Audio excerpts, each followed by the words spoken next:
खुद प्रैक्टिस करते हैं सुप्रीम कोर्ट में वकील के तौर पर, आप कैसे देखते हैं जो प्रशांत भूषण को दोषी करार दिया गया है कोर्ट की अवमानना के मामले में? कैसे, आपकी क्या प्रतिक्रिया है इसको लेकर?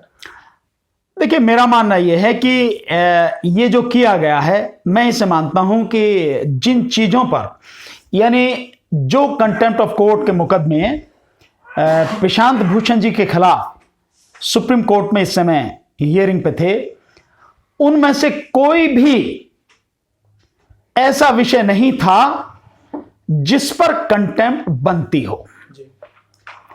कंटेम्प्ट का दायरा बहुत इतना तंग नहीं हो सकता।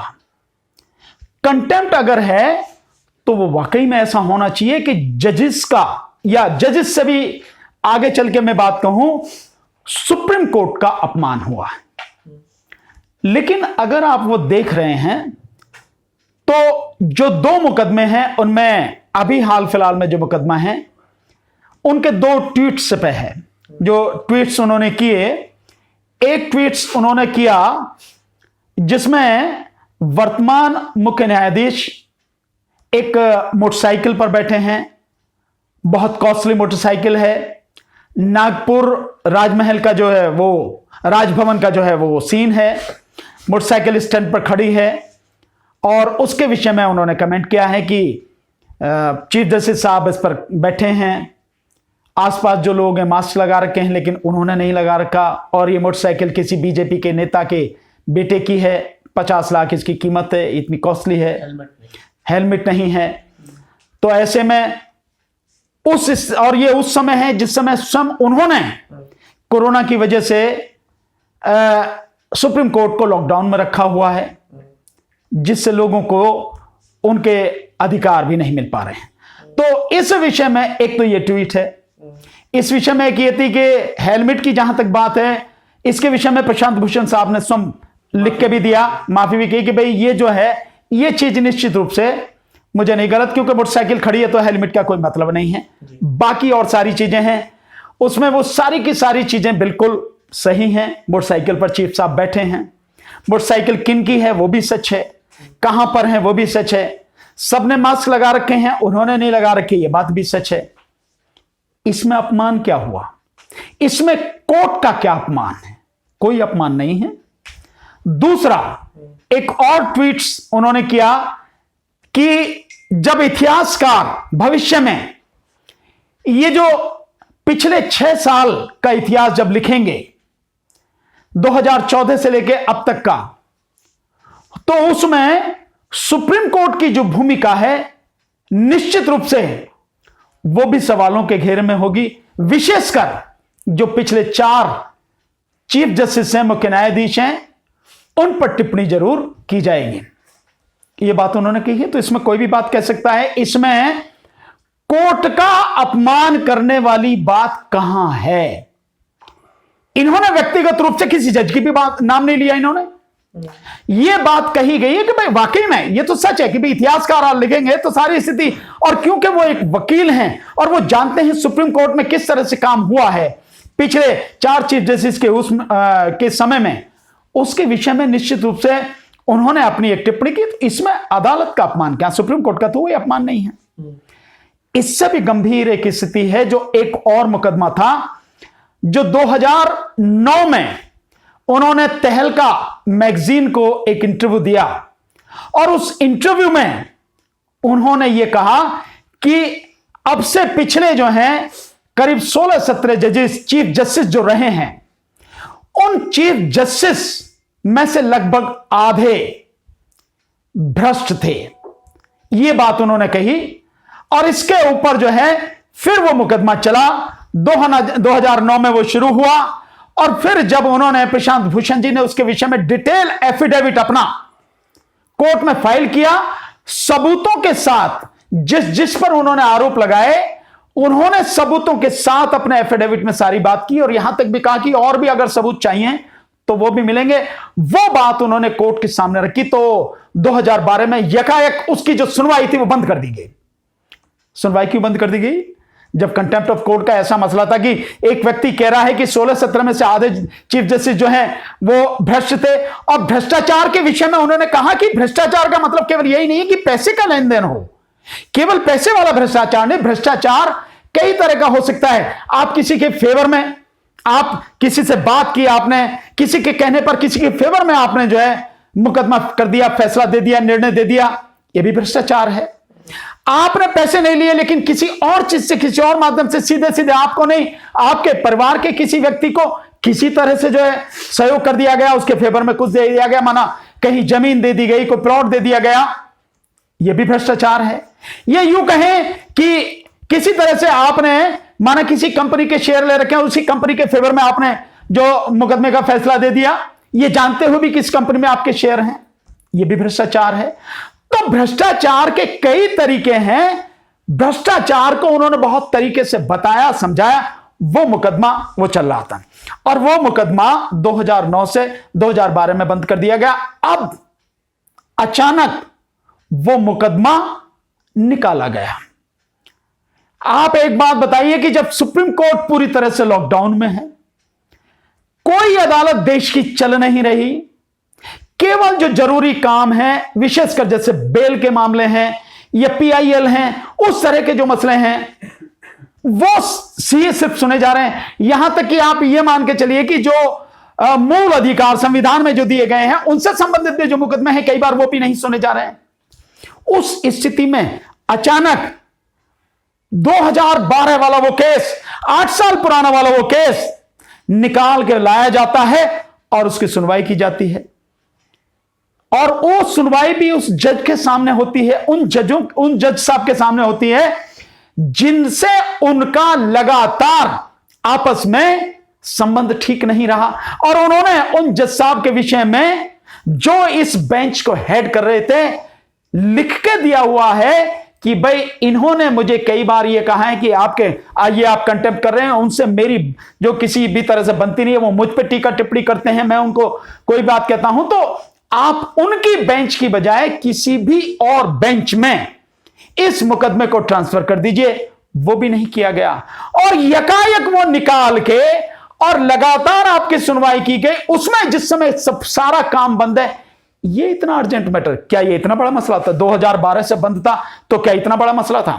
तो कहीं इसके पीछे कोई इस तरह की राजनीति तो नहीं है, या सुप्रीम कोर्ट कहीं उस राजनीति का जाने अनजाने हिस्सा तो नहीं बन गया कि जिस समय ऐसा व्यक्ति जो सुप्रीम कोर्ट के सामने कह रहा है, सुप्रीम कोर्ट के जजेस को, उसमें 8 जजेस के खिलाफ आरोप हैं सीधे सीधे, जो उन्होंने अपनी पिटीशन, वो जो उनके खिलाफ पुरानी पिटीशन है जिसमें कहा 16-17 चीफ जस्टिस, 8 चीफ जस्टिस के खिलाफ बड़े आरोप हैं, उन्होंने डिटेल एविडेंस देके वो सारा सब कुछ कह रखा है।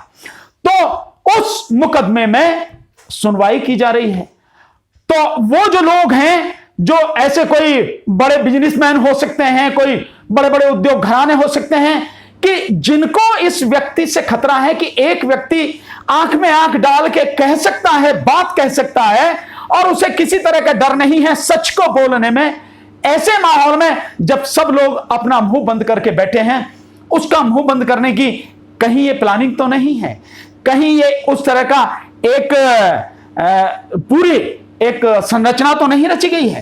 तो मैं ये मानता हूं कि माननीय प्रशांत भूषण जी पर ये जो मुकदमे चलाए गए हैं और ऐसे समय में निकाले गए हैं, इसके पीछे जरूर कुछ ना कुछ बात है, ये छोटी बात नहीं है। और आज जिस तरह से आया है कि उनको कंटेम्प्ट, अभी मुझे एग्जैक्ट ये नहीं पता कि दोनों ही जो केस थे कंटेम्प्ट के, उन दोनों में गिल्टी होल्ड किया गया है या केवल जो 2 ट्वीट्स वाले थे उसमें गिल्टी होल्ड किया गया है, जिस पर 20 तारीख को सुनवाई होनी है।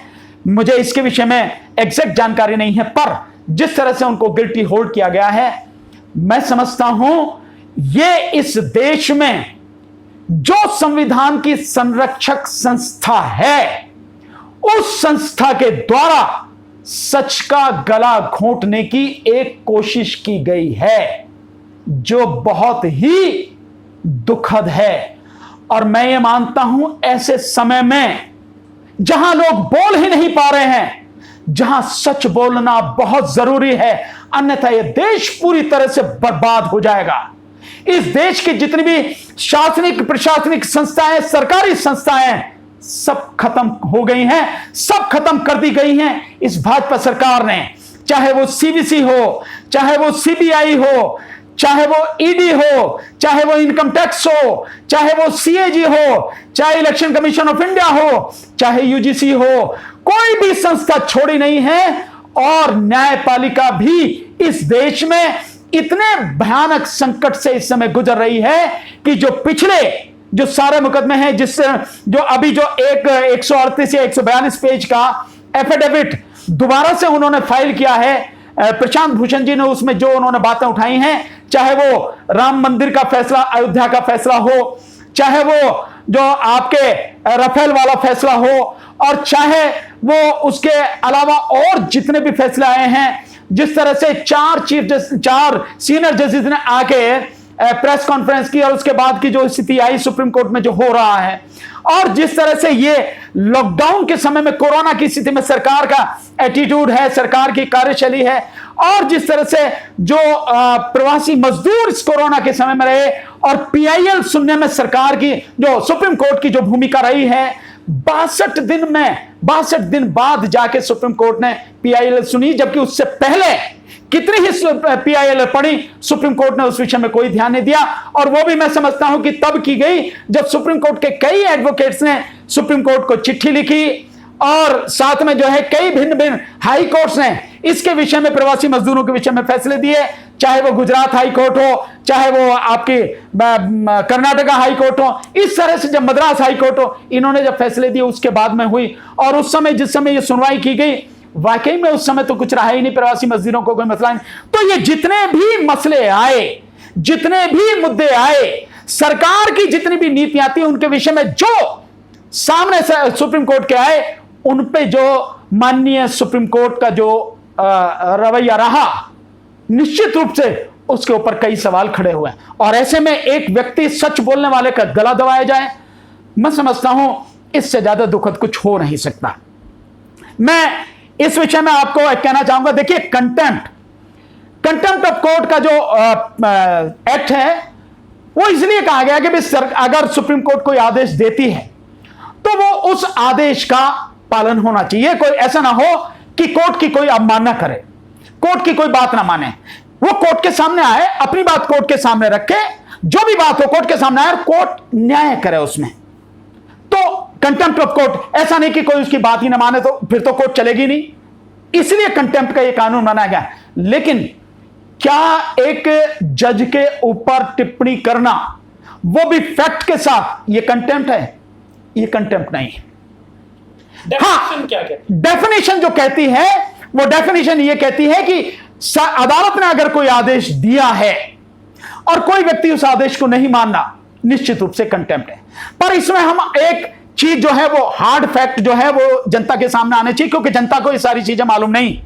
जनता को मालूम होना चाहिए कि सुप्रीम कोर्ट में खुद जो सुप्रीम कोर्ट ने फैसले दिए हैं, उन फैसलों को लागू नहीं किया गया। जिन अधिकारियों को लागू करना था, उन अधिकारियों ने लागू नहीं किए। उसके विषय में अकेले सुप्रीम कोर्ट में 650 से ज्यादा कंटेम्प्ट पिटीशन चल रही हैं।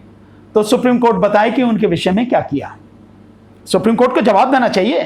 ये जो क्रिमिनल की कंप्लेंट है, जो इन पे आरोप लगाया गया कि भी इन्होंने इस तरह का किया गया है, ये तो 20-25 के आसपास ही हैं जो चल रही। इसके अलावा देश के भिन्न भिन्न हाईकोर्टों में हजारों की संख्या में कंटेम्प्ट पिटीशन है, यानी कि हाईकोर्टों के आदेश अधिकारियों ने नहीं माने, कर्मचारियों ने नहीं माने, उसके ऊपर कंटेम्प्ट चल रही है।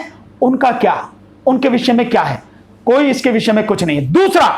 दूसरा जो है, एक ये चीज भी आपको ध्यान रखनी चाहिए कि क्या जज, सुप्रीम कोर्ट के जजेस सुप्रीम कोर्ट से ऊपर हैं?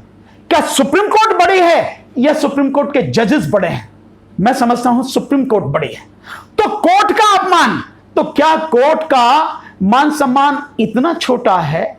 ऐसा है कि एक व्यक्ति ने अगर किसी विषय में कोई टीका टिप्पणी किया और ऐसा व्यक्ति कर रहा हो कि जो सबूत आपको दे रहा हो साथ में कि ये सबूत हैं भ्रष्टाचार के, ये सबूत है भ्रष्टाचार के, अगर आरोप लगा रहा है तो सबूत भी दे रहा है, और आप उन सबूतों की जांच करने की बजाय आप कंटेम्प्ट पिटीशन फाइल कर रहे हो और उसमें भी आप पूरे लीगल प्रोसीजर की धज्जियां उड़ा रहे हो।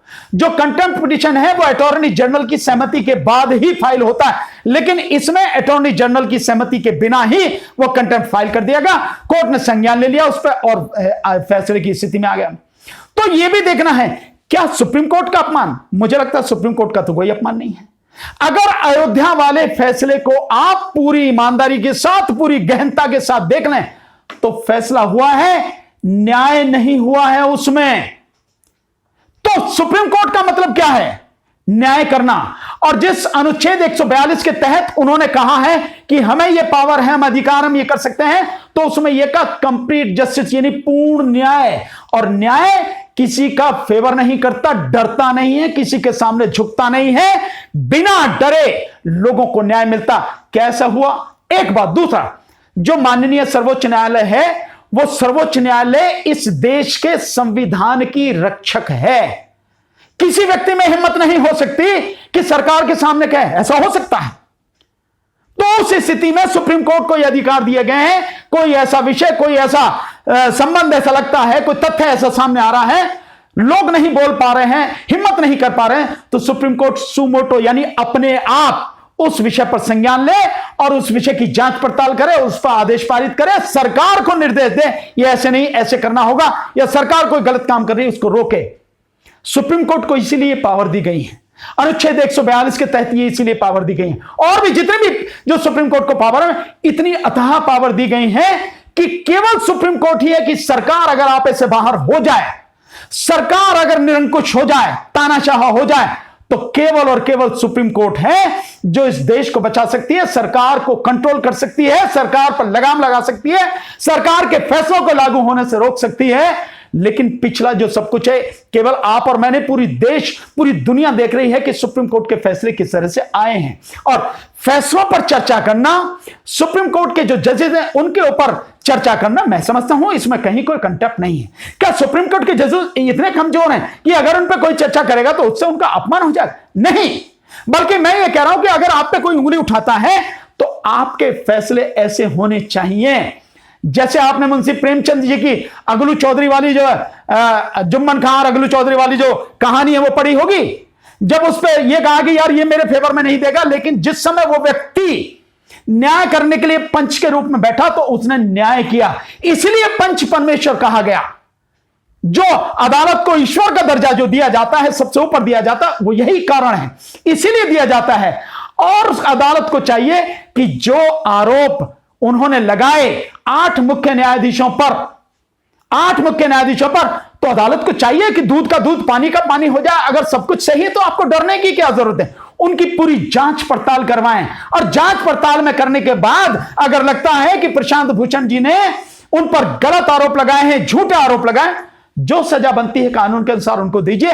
लेकिन आप बिना जांच किए, बिना जांच पड़ताल किए, केवल आप किसी एजेंडे के तहत अगर काम करते हैं या किसी एक राजनीतिक कूटनीति षड्यंत्र का आप हिस्सा बन जाते हैं जाने अनजाने, और एक व्यक्ति को जो सच बोल रहा है उसका गला दबाने की पूरी आप कोशिश कर रहे हैं, मैं समझता हूं इस देश के लिए इससे ज्यादा भयानक स्थिति, इससे ज्यादा बुरी स्थिति कोई नहीं। मैं इसको ऐसा मानता हूं कि सरकार जितने गलत काम कर रही है उससे भी कोई शायद इतना फर्क नहीं पड़ेगा जितना इस फैसले से पड़ जाएगा। इसलिए मेरा कहना यह है, क्योंकि आज के बाद फिर कोई भी व्यक्ति सच बोलने की हिम्मत नहीं करेगा और यह एक हथियार के रूप में कंटेम्प्ट ऑफ कोर्ट का इस्तेमाल किया जाएगा। और ऐसे समय में जबकि दुनिया में अधिकतर जगह पर यह कंटेम्प्ट ऑफ कोर्ट का जो कानून है इसको खत्म किया जा रहा है, क्योंकि अदालत अपने फैसले से सिद्ध करती है कि हम अदालत हैं, हम न्याय करने के लिए बैठे हैं और न्याय करेंगे, न्याय के अलावा कुछ नहीं करेंगे